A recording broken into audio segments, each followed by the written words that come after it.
Hello les jeunes, j'espère que vous vous portez bien. C'est une nouvelle séance des théories des organisations. Et puis j'espère bien sûr, comme toujours, que vous allez pouvoir suivre et donc assimiler les notions tout au long de cette vidéo. Aujourd'hui, nous allons passer au deuxième concept lié aux transformations organisationnelles contemporaines, et ceci avec l'entreprise intelligente. Cette entreprise intelligente, et nous allons voir donc tout au long par rapport à cette entreprise intelligente, nous allons voir différentes notions clés, à savoir premièrement l'apprentissage organisationnel, le knowledge management, également les notions de gestion des connaissances et puis les compétences ou bien la compétence organisationnelle avec comme principaux auteurs Wernefeld, Argyris et Shaw, Senge et Nonaka. Mais avant, le thème de l'organisation apprenante, ou ce qu'on appelle en anglais le learning organization, ou de l'apprentissage organisationnel, organizational learning, il s'est imposé en fait dans le domaine du management au début des années 90. Et nous allons commencer en fait par les travaux précurseurs de cette entreprise intelligente ou apprenante, et puis les raisons de son succès, donc les raisons du succès de l'entreprise intelligente. Alors, concernant les travaux précurseurs, la possibilité en fait qu'une organisation puisse apprendre de nouveaux savoirs ou savoir-faire, elle a été étudiée de façon déjà très ancienne avec ce qu'on appelle la courbe d'apprentissage, donc de Theodore Wright. Puis celle-ci, elle a été reprise en 1960 par le cabinet BCG sous le terme de courbe d'expérience, avec premièrement les travaux de l'intelligence qu'on appelle artificielle sur des systèmes experts, et puis, ou encore, les sciences cognitives sur les systèmes apprenants, donc ceci dans les années 70. Et puis, il faut noter aussi, l'une des écoles que nous avons déjà vues, il revient en fait à l'école décisionnelle d'avoir établi l'importance du phénomène d'apprentissage dans les organisations avec surtout March. Et puis, en 1978, il y a eu l'apparition d'un ouvrage fondamental, le Organizational Learning, A Theory of Action Perspective, qui a été coécrit par Argyris et Shaw. Et puis, il faut savoir que cet ouvrage n'a rencontré en fait le succès qu'une dizaine d'années plus tard, donc à la faveur d'un nouveau contexte économique et théorique. Ceci est par rapport aux travaux précurseurs. Et puis, il faut définir cette entreprise apprenante, et donc une organisation qui est capable d'apprentissage collectif, elle est dite apprenante. Ou à l'image du cerveau, elle est dite intelligente. Et donc pour Senge, qui est un auteur de renom sur la question de cette intelligence, il définit l'organisation intelligente comme une organisation dont les membres peuvent sans cesse développer leur capacité à atteindre donc les résultats qu'ils recherchent, ou de nouveaux modes de pensée sont mis au point, où les aspirations collectives ne sont pas freinées, où les individus donc apprennent en permanence comment apprendre donc ensemble en cohésion. Ceci est selon Senge, et ce en 1970.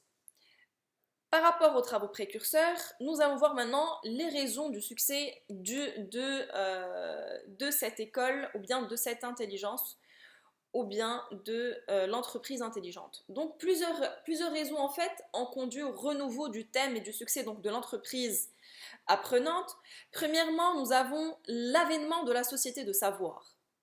Donc avec la révolution industrielle, a été en train de laisser la place à une économie de la connaissance, et donc le savoir devient l'arme concurrentielle ultime pour résister donc à la mondialisation, aux pays émergents, aux délocalisations, etc. Et c'est ainsi que le terme et donc a été réutilisé. Et il y a aussi les objectifs en fait de l'Union européenne. L'Union européenne en fait, elle s'est fixée l'objectif de promouvoir une société de connaissances, et ce dans la stratégie de Lisbonne 2000-2010, puis une croissance intelligente dans la stratégie européenne 2010, donc 2020. Et on voit bien qu'il y a vraiment, on est en train de donner la place, on était en train de donner la place à cette entreprise intelligente. Également, autre raison de succès, l'évolution du contenu du travail. C'est-à-dire que à tous les postes, même les moins qualifiés, les aptitudes cognitives des travailleurs, c'est-à-dire capacité de traitement de l'information, de résolution de problèmes de communication, etc., sont devenues fondamentales face à la complexité donc des technologies, des systèmes de production et à une organisation en fait de travail en équipe. Puis également, il y a eu la reconnaissance de l'importance du facteur humain et de ses compétences donc, au sein des organisations. Et puis la théorie du capital humain, gestion prévisionnelle des emplois et des compétences, ce sont dans les années 80 et 90 qui ont vu connaître ou bien reconnaître le rôle des compétences et des savoirs des individus comme source de performance. Et puis nous passons à la quatrième raison, c'est l'exemple des entreprises japonaises. Dans les années 80, en fait, seules les entreprises japonaises résistaient à la crise économique. Les travaux d'Aoki conclus en 1990 concluent à la supériorité de la firme J, la firme japonaise, sur la firme A américaine, car capable en fait d'apprendre et d'innover plus rapidement. Et enfin, le débat en économie sur la théorie de la firme et sur le dépassement du modèle standard des économistes néoclassiques, comme ce qu'on a vu, qui fait en fait émerger le courant évolutionniste et l'idée que les compétences organisationnelles sont l'essence de l'organisation. Et enfin, le dernier point est développé donc dans ce qui suit. Nous allons voir en fait, dans ce qui suit, ce qui est en fait la nouvelle théorie ou bien l'approche des ressources et compétences. Et donc des théoriciens en management reprennent les idées en fait de la théorie évolutionniste tout en s'appuyant en fait sur les travaux donc, de Penrose pour donner naissance à ce qu'on appelle la resource-based view, ou bien l'approche basée sur les ressources avec Warnefeld en 1984, qui s'intéresse en fait au modèle des ressources et des compétences. Voyons voir c'est quoi cette approche, quelles sont les principales caractéristiques donc de cette approche. En fait, l'entreprise elle est vue par cette approche comme un assemblage en fait de ressources internes, tangibles et intangibles. Et donc le rôle du manager ici, ici c'est que il devrait combiner et assembler donc ces ressources tangibles et intangibles pour déboucher en fait sur des compétences organisationnelles, c'est-à-dire sur la capacité à réaliser collectivement, donc de façon collective, diverses tâches, en premier lieu, produire et vendre.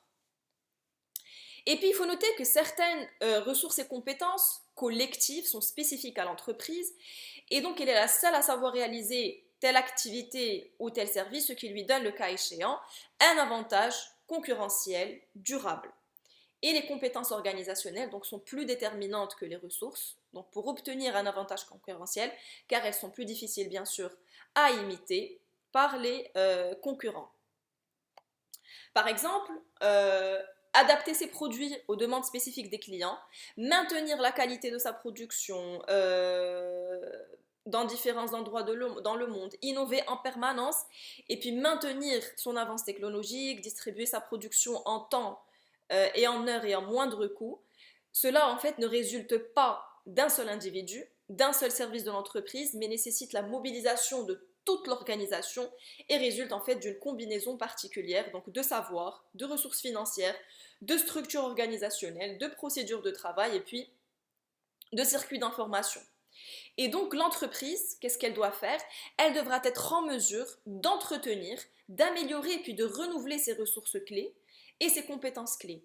Autrement dit, apprendre de nouveaux savoirs et de nouvelles compétences collectives bien sûr. Et du coup, le processus d'apprentissage organisationnel devient alors la variable centrale de la survie et du développement de l'entreprise. Et donc, cette nouvelle vision théorique demeure en fait traversée par divers courants avec des concepts différents et donc rencontre des difficultés méthodologiques pour observer des compétences collectives, parfois qui sont intangibles ou tacites. Et donc, il reste qu'elle valide la pertinence d'un management de l'apprentissage organisationnel.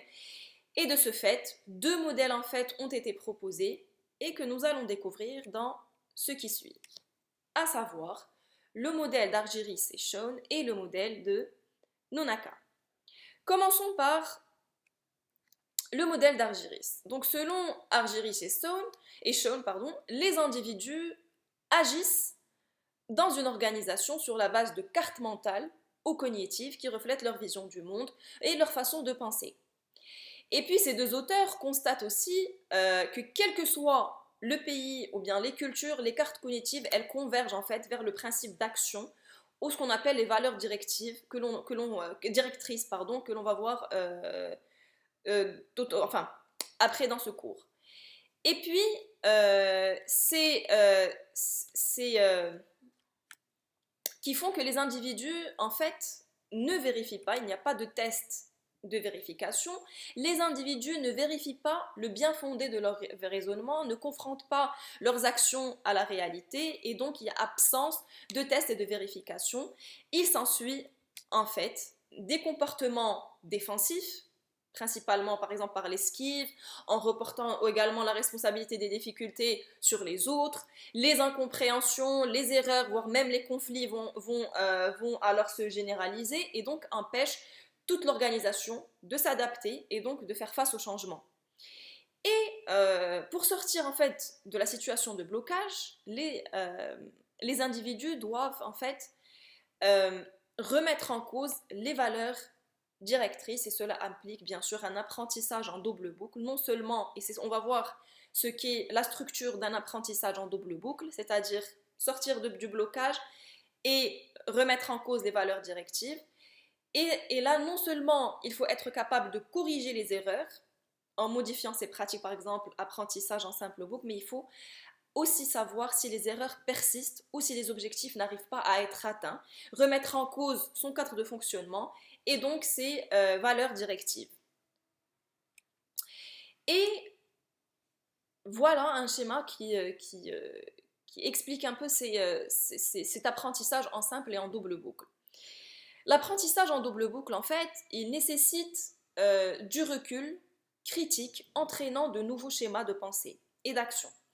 Et donc Argyris et Shawn préconisent trois valeurs directrices fondamentales. Premièrement, faire des choix informés. Disposer également d'une information valide et enfin contrôler la mise en œuvre afin de détecter et corriger les erreurs.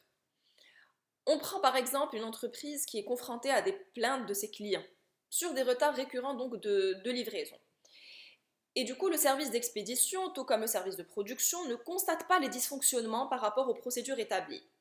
Et donc, les deux services se rejettent mutuellement cette responsabilité du problème. L'entreprise change de transporteur, mais la situation ne s'améliore pas. Et donc, les clients demeurent insatisfaits. Et là, on est dans l'apprentissage en simple boucle. Et donc, blocage. Un groupe de travail est chargé de suivre pas à pas le processus de prise de commande initiale à l'expédition. Et à l'aide d'indicateurs de mesure établis en commun, il met en évidence des délais en réalité intenables et la nécessaire réorganisation donc des flux logistiques internes. Et c'est là qu'on parle de l'apprentissage en double boucle.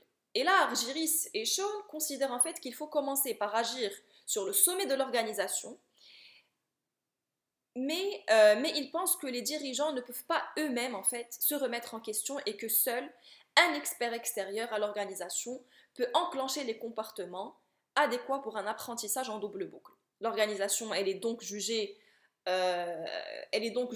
incapable d'initier d'elle-même un apprentissage en double boucle via son système de management. La conclusion est donc paradoxale. L'apprentissage organisationnel, cette variable clé de la performance, ne peut être géré par les dirigeants, mais plutôt, il faut qu'il y ait des comportements adéquats pour qu'il y ait en fait un apprentissage en double boucle. Ceci est par rapport au modèle d'Argyris et Shawn. Concernant Nonaka, sur la base en fait d'études de cas d'entreprises japonaises, il va démontrer que l'apprentissage organisationnel peut se gérer dans et par l'organisation. Et il propose la modélisation en fait du processus de création de connaissances dans l'organisation et font ce qu'on appelle le knowledge management ou le management des savoirs ou des connaissances. Quelles sont les caractéristiques de ce modèle de Nonaka? Quelles sont les différentes composantes de ce modèle? En fait, nous allons voir ce qu'on appelle le processus SECI. Nous allons voir également le contexte organisationnel, ce qu'on appelle le BA, et enfin l'architecture générale donc du knowledge management. Le cœur du modèle en fait d'Argyris, de Nonaka, est le processus SECI, qui repose en fait sur l'interaction entre deux types de savoirs. Le savoir explicite, qui est un savoir transmissible dans un langage formel et codifié, et un savoir tacite qui, lui, est difficile à formaliser, à exprimer et donc à transmettre. Tel un savoir-faire, par exemple. Et Nonaka, en fait, souligne que cette interaction suppose celle des individus, donc la création de connaissances, elle est d'abord une activité sociale. Et 4 phases sont en fait à distinguer dans le processus SECI de création de connaissances organisationnelles. Donc le SECI, c'est la socialisation, c'est l'externalisation, c'est la combinaison et enfin l'internationalisation.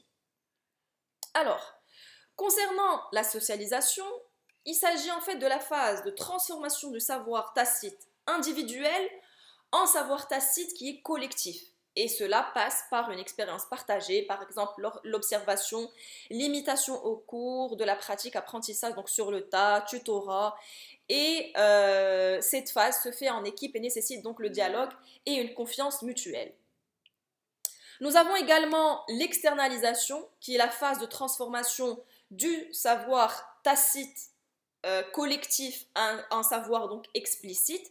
Le savoir en fait tacite du groupe est codifié et formalisé, aidé par un processus cognitif, par exemple les séances de brainstorming, et débouche en fait sur de nouveaux concepts, modèles, démarches qui rendent explicite et donc transmissible le savoir tacite, et cela bien sûr nécessite l'instauration de groupes de réflexion et donc de dialogue, d'où la nécessité de séances de brainstorming.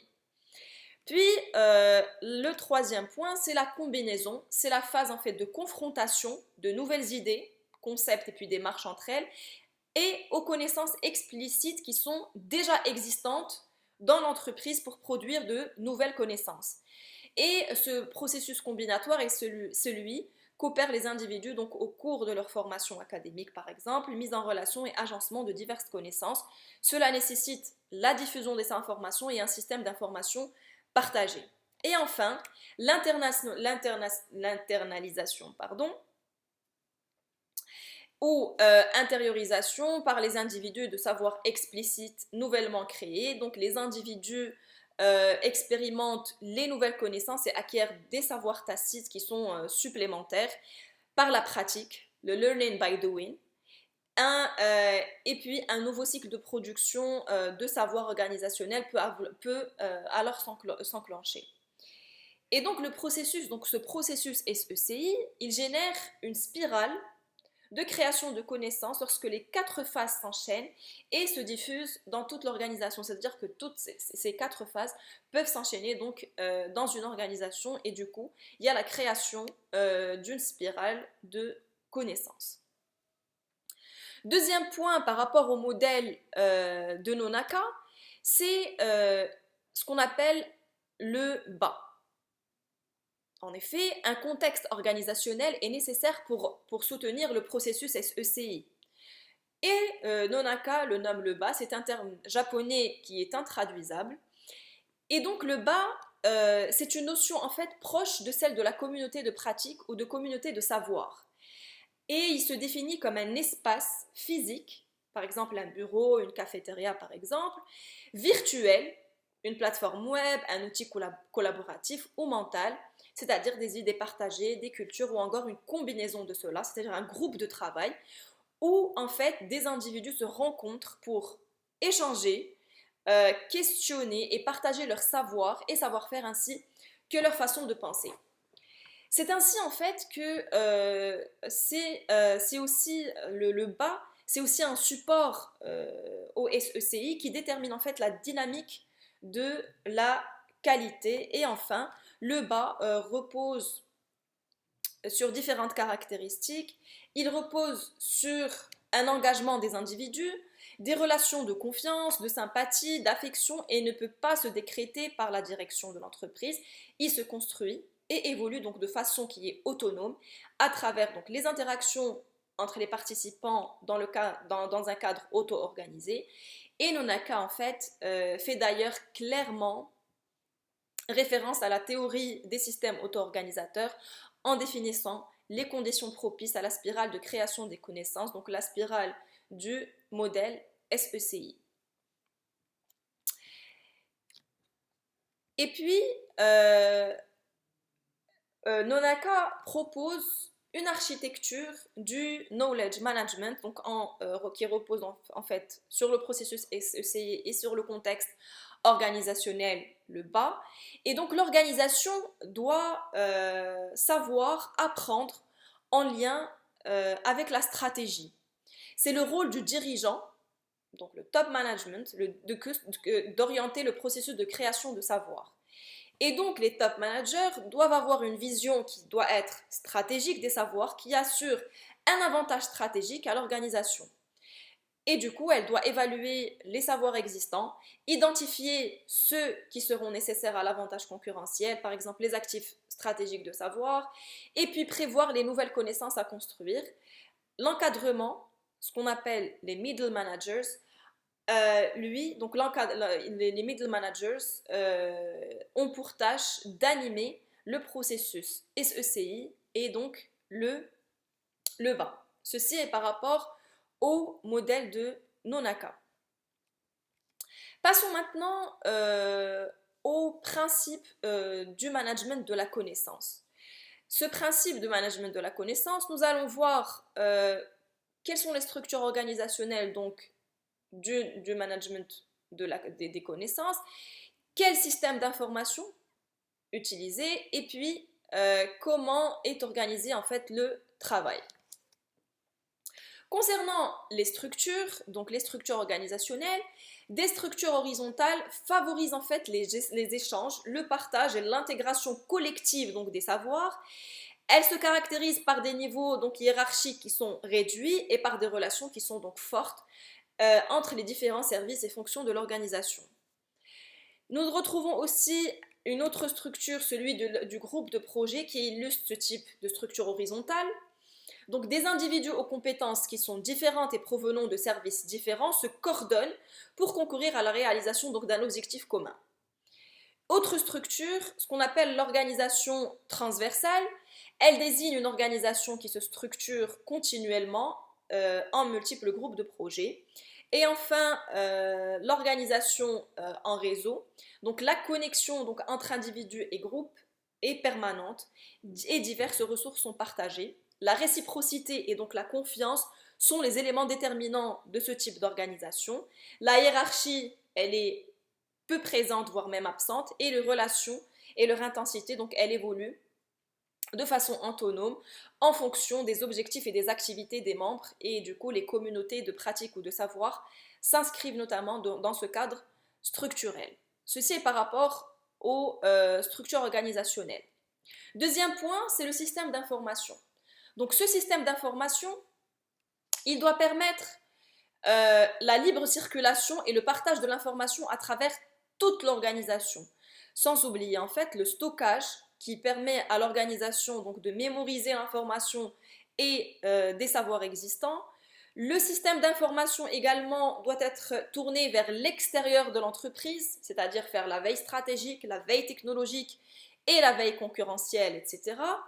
Et enfin, le développement de l'informatique et des nouvelles technologies ou bien les technologies de l'information et de la communication conduisent à une profusion d'outils et de techniques destinées donc à extraire, structurer, capitaliser et diffuser et exploiter les connaissances. Et là, on parle de gestion électronique des documents, du data warehouse, des moteurs de recherche, du text mining, des data mining, des mind mapping, comme je vous fais vos cours, et les plateformes collaboratives, les réseaux sociaux, etc. Et en venant se greffer sur le système d'information, ces technologies forment le système donc de gestion des connaissances. Donc, structure organisationnelle, les systèmes d'information, ce qui nous reste, c'est l'organisation donc du travail. Ainsi, faciliter les interactions et les échanges implique une organisation du travail en groupe, et le groupe il est considéré comme le lieu fondamental de création et de diffusion du savoir, notamment tacite. Donc nous avons donc le groupe autonome, nous avons l'autonomie. L'autonomie, certains évoquent l'auto-organisation qui est le principe fondamental du fonctionnement du groupe. C'est-à-dire que les processus de travail, les objectifs de production sont décidés collectivement par les individus qui s'autocontrôlent et résolvent collectivement en fait, les problèmes.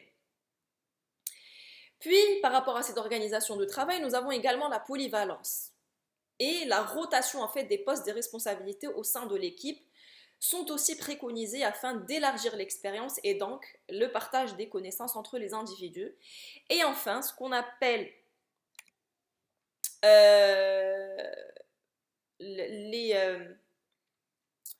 l'émergence de nouveaux savoirs, c'est-à-dire la créativité. Donc l'émergence de nouveaux savoirs passe par la créativité, encouragée à travers différentes techniques collectives comme le brainstorming, comme le mind mapping, ou du temps libre laissé donc à l'individu pour expérimenter de nouvelles idées.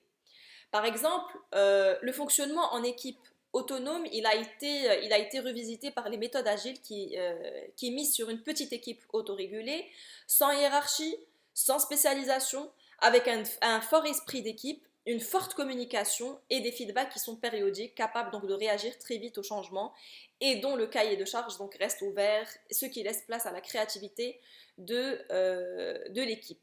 On prend l'exemple de Google. Google, elle a repris une pratique déjà mise en œuvre par 3M en laissant en fait 20% de travail libre aux individus pour des recherches personnelles et du coup pour le développement des connaissances et donc d'élargir leur champ de compétences et de connaissances.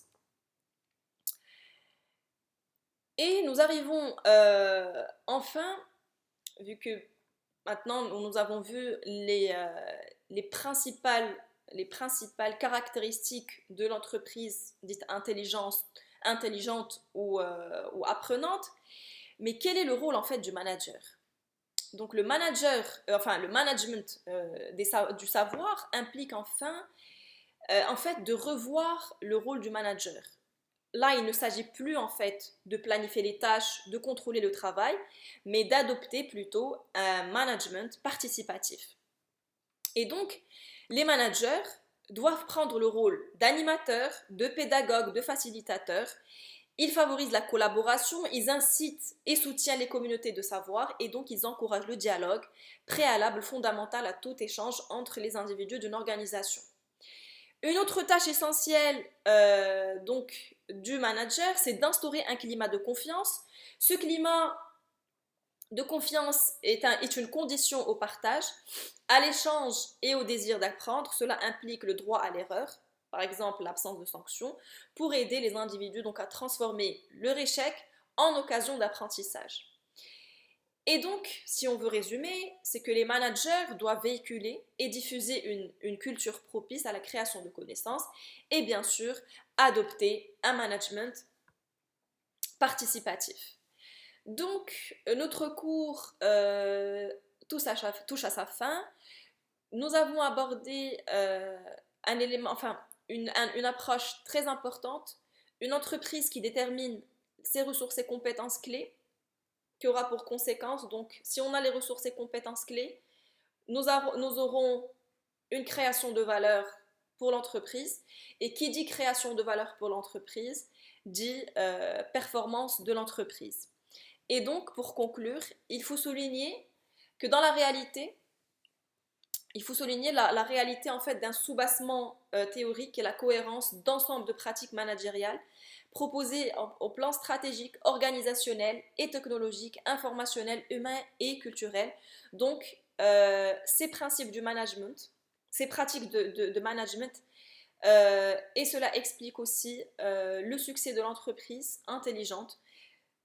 Et puis, ceux-ci sont en phase avec les aspirations des individus et qui ont un avantage par rapport à l'autonomie et à la liberté de travail. Donc, notez ces deux notions, donc l'autonomie de travail et la liberté au travail. C'est ce que nous allons en fait voir dans la prochaine séance, donc dans la prochaine vidéo. Nous allons nous intéresser donc à cette liberté de travail, à cette autonomie dans le travail. Et donc je vous dis merci pour votre attention. Comme toujours, n'hésitez pas à me contacter. Je suis à votre disposition pour répondre à vos questions, etc. N'hésitez pas à me contacter. Et puis je vous dis à la prochaine vidéo et portez-vous bien. Au revoir.